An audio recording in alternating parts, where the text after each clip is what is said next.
AFC Asian cup বাছাইয়ে Bangladesh Singapore ম্যাচের ticket কিনতে গিয়ে বেশ বিড়ম্বনায় পড়তে হয়েছে দর্শক সমর্থকদের।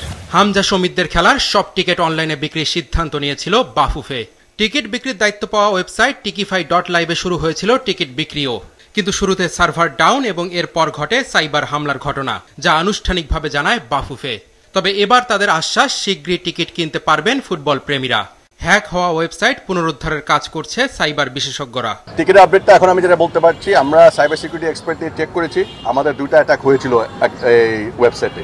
একটা বনানী থেকে ছিল, একটা বাড্ডার থেকে ছিল। এটা নিয়ে এখন টিকিফাই ওদের একটা আইনের আওতায় একটা পরিকল্পনা আছে ওনাদের, বাট আমাদের মেইন অবজেক্টিভ হলো টিকিটগুলি আবার অনলাইন করা। এই অনলাইন করার জন্য আমরা এখন একটা ব্যাকআপ সিকিউরিটি সিস্টেম ক্রিয়েট করেছি। এটা আরেকটু সময় লাগবে, এটা আনফর্চুনেটলি আমরা চাচ্ছি না আবার সেকেন্ড বার লাইভে যায় ডাউন হয়ে যেতে।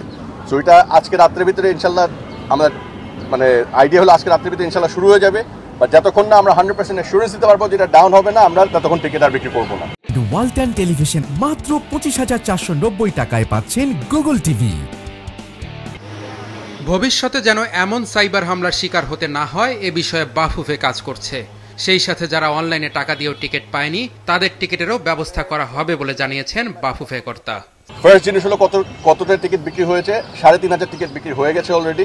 এখন সেকেন্ড প্রশ্ন হলো যে কিছু টিকিট মিসম্যাচ হয়ে গেছে ইমেলের সাথে। আমরা একটা ফিজিক্যাল অডিট করব, একটা ফরেনজিক অডিট করে দেখব কোন টিকিটগুলি মিসম্যাচ হয়েছে, কার পেমেন্ট হয়েছে, ওই পেমেন্টের এগেন্সে অ্যাকাউন্ট প্লাস টিকিট ম্যাচ করে নাকি, করে আমরা চেক করবো। যদি কারো কোনো ভুল ত্রুটি হয়ে থাকে আমরা কারেকশন করবো। এটা যে টিকিট পেমেন্ট করেছে ওরা টিকিট পাবে 100%।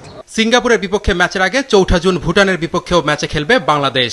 বাফুফের পরিকল্পনা অনুযায়ী এই প্রস্তুতি ম্যাচের টিকিটও দর্শকদের কিনতে হবে অনলাইনে।